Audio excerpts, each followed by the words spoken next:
It doesn't matter how much faith you have, you live in a fallen world. You live in a world where, according to 2 Corinthians 4:4, Satan is the god of this world, the god of this world. Let me stop for a second. He's the god of this world.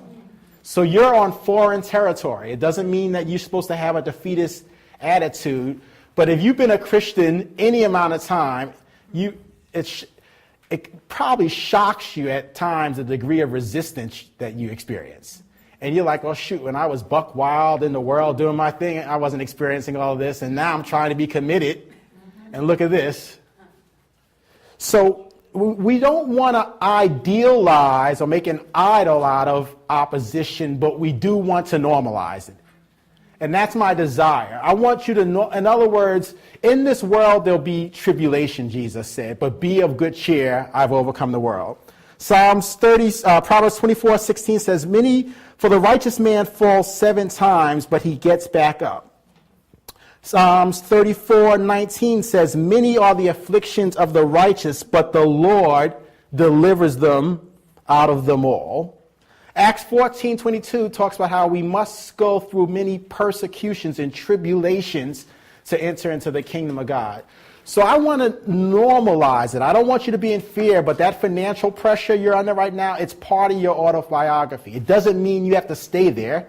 It doesn't mean you're a victim of the situation, but it may be a paragraph in a chapter of your book. It may even be a chapter in your book.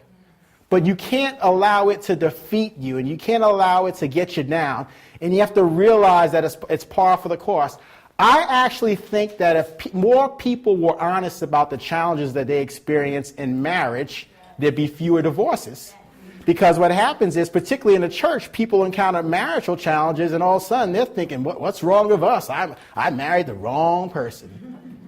We are unequally yoked. And they start getting all these goofy thoughts when the reality of it is that, no, that's what happens. It says the two shall become one flesh. That's the sexual consummation. But it doesn't say the two shall become one soul.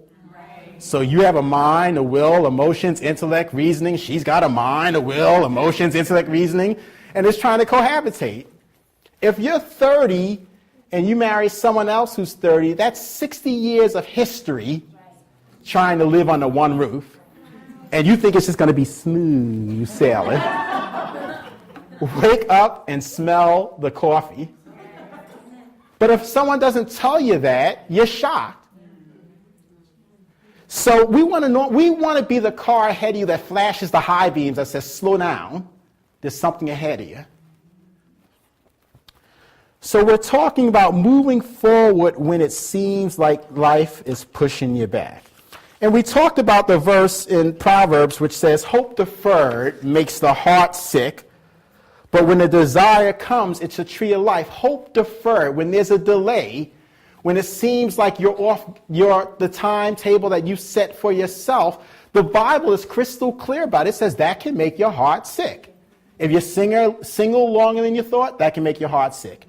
If you're in financial challenges longer than you thought, that possibly can make your heart sick. If you're trapped in a job that doesn't fulfill you, that can make your heart sick. So the Bible's clear about it, but the Bible's also clear about guarding your mind and guarding your heart. Proverbs 12:25 talks about anxiety in the mind of a man causes depression. The Bible's clear. In other words, it's not just capitulating. Okay, I'm going to have a hope deferred. I'm going to have a sick heart this quarter. I feel it coming on. It's going to be my hope deferred. My heart's sicker than it's ever been. That's not what the Bible's saying. It's saying it can happen, but you can counteract it. There are things you can do. But also it says, but when a desire comes, it's a tree of life. Desires are normal. Don't make an idol out of your desires, but at the same token, don't minimize them, because that's a clue to something God's calling you to do.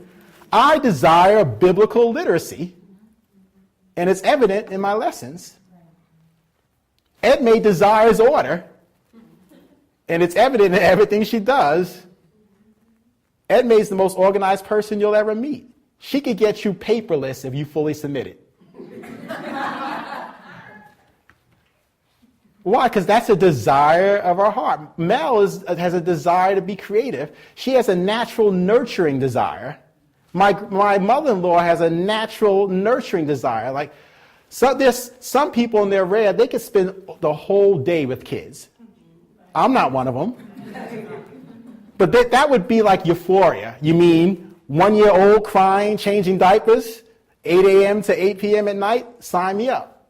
Why? Because it's a natural desire. I watched my mother-in-law until our daughter was born express that natural desire with their dog. I know I shouldn't put this on film, but their dog has health insurance. I mean, this is the best kept dog I've ever met in my life. And I'm serious. Sometimes she doesn't know I'm listening, and I won't tell you his name for the purpose for his privacy. But sometimes I'll sneak in the kitchen, and she'll be like, "Now, all right, Rover, I'm only going to give you 6 treats tonight. Only 6. You're only going to get 6 cookies tonight, because we got to put you on a diet." And I'm thinking, when's the last time someone offered me 6 of anything? Why? Because she's a natural nurturer. So it says when the desire comes, it's a tree of life. It's a tree of life. But we said that the fault button when hope is deferred is you get negative. And negativity is very dangerous. So we want to make sure, this is why we want to make sure that we spend our time in thanksgiving. We spend our time praising the Lord. Philippians 4 says, whatsoever is true, lovely, of good rapport, if there be any virtue or any praise, here we go, think on these things. That may be one of the simplest verses that very few of us, present company included, exercise. It's saying think about what's good. Think about the fact that your computer works. Think about the fact that you have clothes. Think about the fact that you don't have a roommate. Think about the fact that you just got a promotion. Think about the fact that you're going to have food on your table. Think about the fact that your daughter's healthy.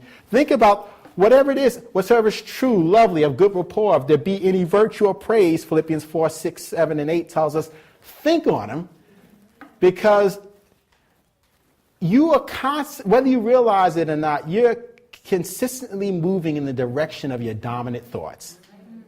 If they're negative, slowly but surely, you'll start to be pessimistic. If they're positive, slowly but surely, you'll get energized. Your life, my life, is constantly moving in the direction of my dominant thoughts. Isn't that what happened when you started dating somebody? Oh, she's cute. I wonder if she's got a boyfriend. I wonder who knows her at this party. I wonder if she'd dance with me. I wonder, that guy is moving in the direction of his dominant thoughts. Likewise, oh man, I'm going to get fired. Oh man, the downsizing, well, you know, woman, African American, I may as well put a bullseye on my head.